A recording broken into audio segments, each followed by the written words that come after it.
Look at the devices around you right now. There's a good chance at least one of them carries a bitten Apple logo. Today, Apple generates over $400 billion in revenue. Investors value the corporation at over $3 trillion, frequently making it the single most valuable company on Earth. But go back to 1997, and you'll find a company hemorrhaging cash. Their product line was a chaotic mess of confusing variations, and they were dangerously close to total bankruptcy. To understand you have to look at the 1990s computing landscape.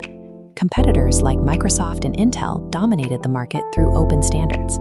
They licensed their operating systems and processors to anyone who wanted to build and sell a computer. This visualization shows the contrast in their approaches.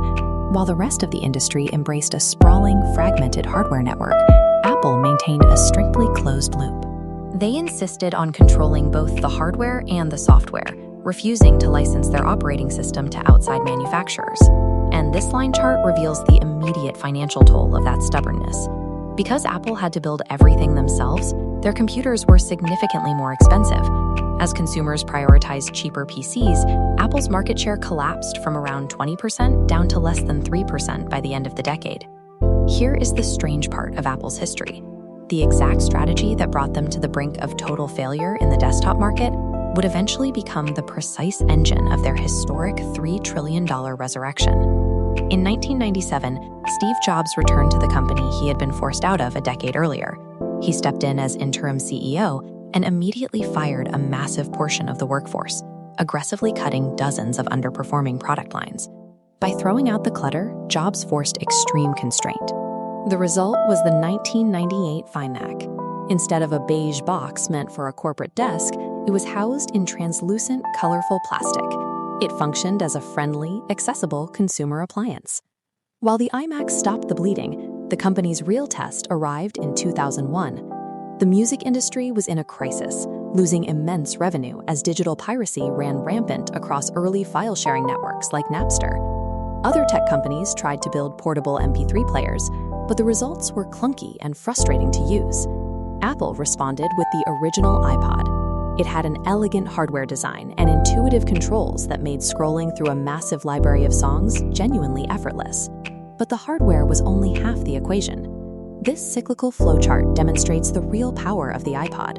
The physical device was locked tightly to iTunes, Apple's digital management software, which fed directly into their storefront, where individual songs sold for exactly 99 cents.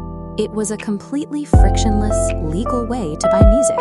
Apple proved that millions of people would gladly pay for digital music if the experience was totally seamless. The closed loop that had severely limited their desktop computer sales was suddenly the perfect environment for a mobile device.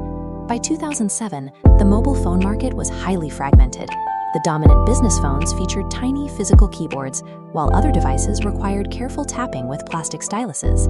The original iPhone abandoned the physical keyboard entirely. Instead, it introduced a multi-touch interface, a responsive glass screen, allowing users to pinch, swipe, and scroll using nothing but their fingers. Under the direction of industrial designer Jony Ive, every single physical element of the phone was optimized.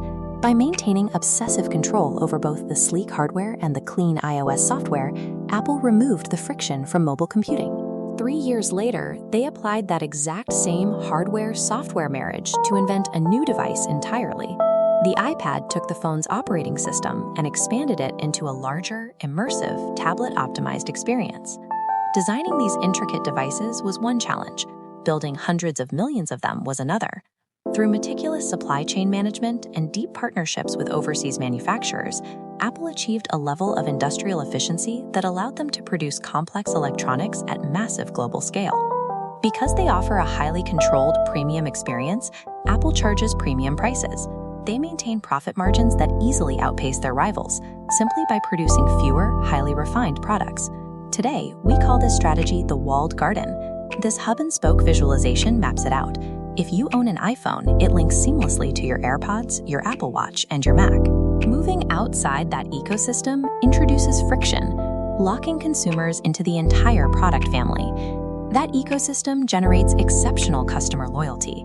It is the structural foundation that allows Apple to pull in hundreds of billions in annual revenue, resulting in a market capitalization that regularly tops the global charts. But the absolute control that saved the company from ruin in the late 90s is now drawing intense legal fire. Governments across the globe are heavily scrutinizing the App Store. Because Apple controls the only approved gateway onto an iPhone, developers have no choice but to play by Apple's rules, relying strictly on the company's proprietary payment systems. This data visualization illustrates the core of the controversy. Whenever a consumer makes a digital purchase, a distinct 30% toll is automatically diverted directly to Apple. Critics argue this extracts a severe penalty from independent software developers. The criticism extends well beyond software. Environmental advocates argue the tightly integrated hardware prevents users from repairing their own devices, while analysts point to the risks embedded in Apple's heavy reliance on manufacturing in China. Apple's defining historical achievement is a corporate philosophy. Technology reaches its highest potential only when one company dictates every element of the experience. Apple survived the 90s by walling off its garden. Now, in an era of aggressive regulatory action and rapidly expanding open-source systems, the question is what happens to that $3 trillion empire if the rest of the world finally forces the gates open?